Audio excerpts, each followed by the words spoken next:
What if the man hailed as the greatest innovator of our time was also a ruthless manipulator who drove people to exhaustion, denied his own child, and twisted facts to fit his unbreakable vision? Could such a paradox create the tech empire that redefined humanity?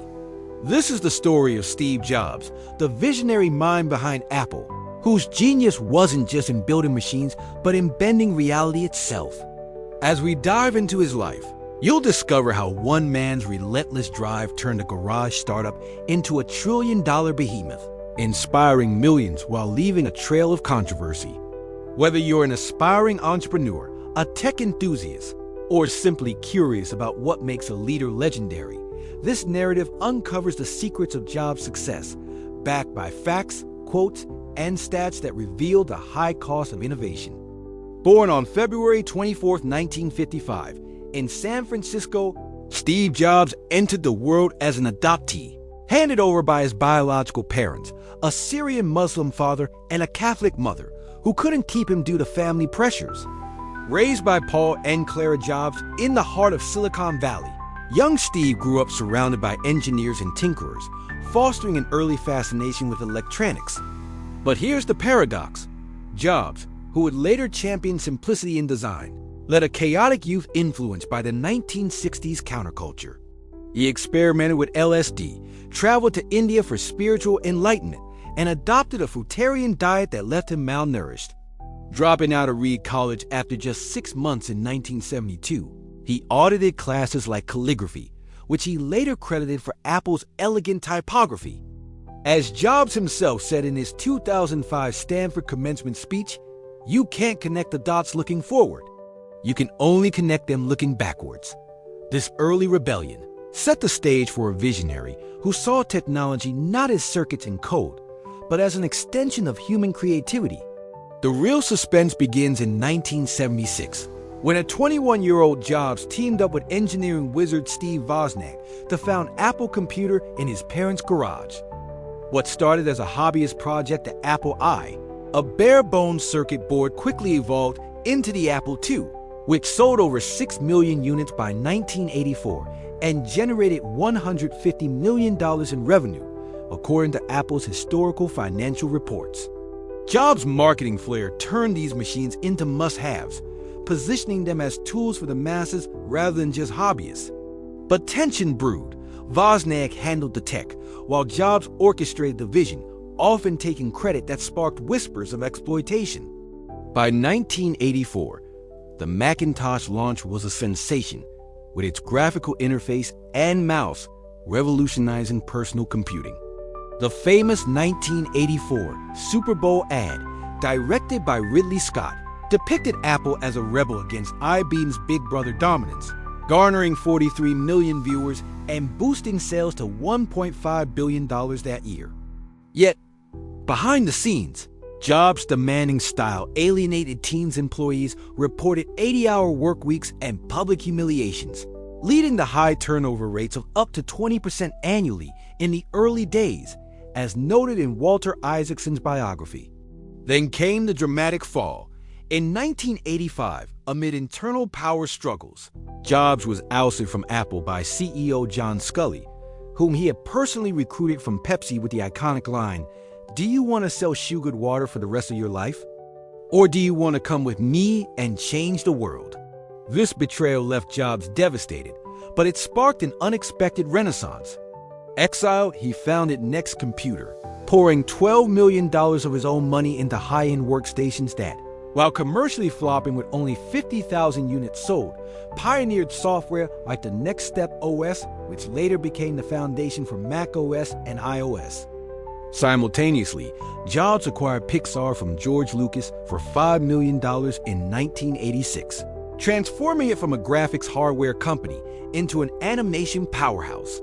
Under his guidance, Pixar released Toy Story in 1995, the first fully computer-animated feature film, grossing $373 million worldwide and earning Jobs a billionaire status when it went public. As Pixar co-founder Ed Catmull reflected, Steve's vision was to make Pixar the next Disney, but his real gift was protecting the creative process from corporate bureaucracy. This period of exile, often glossed over, reveals the suspenseful twist. Failure wasn't the end for Jobs. It was the crucible that forged his unbreakable resolve. By 1997, Apple was on the brink of bankruptcy, losing $1 billion annually. In a shocking turnaround, Jobs returned as interim CEO after Apple acquired Next for $429 million, bringing his innovative OS back home. What followed was a masterclass in resurrection. He slashed product lines from dozens to just 4, forging partnerships like the Microsoft investment of $150 million to stabilize finances.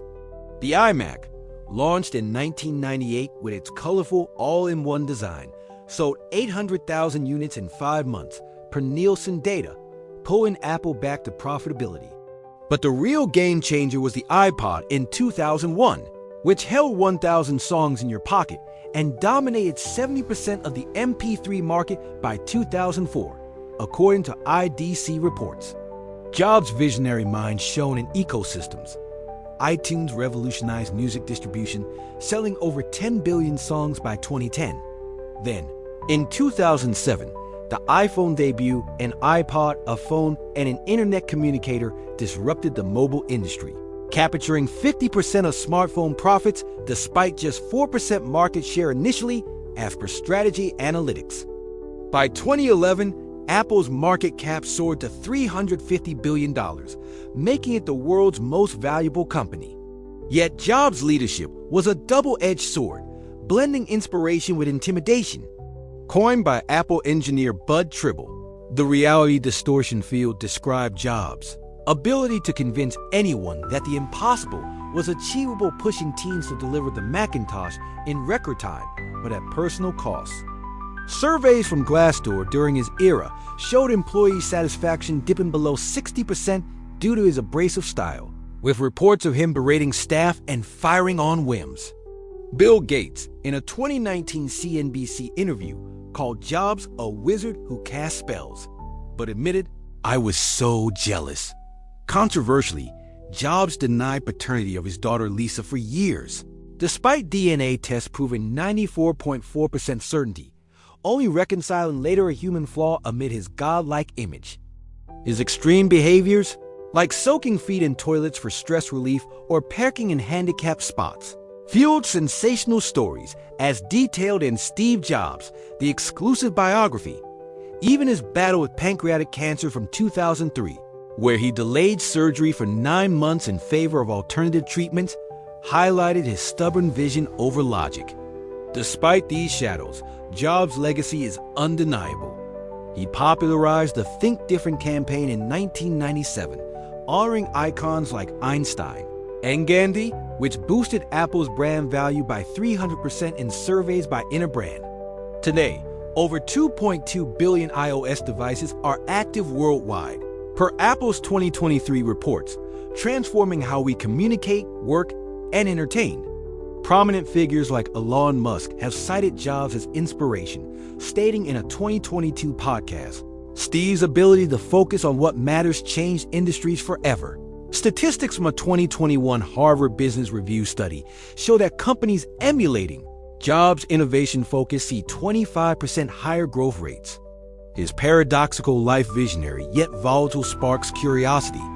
How did someone so flawed achieve such transcendence? As you reflect on Steve Jobs' journey, consider this. In a world craving simplicity, what distortions might you embrace to unlock your own visionary potential?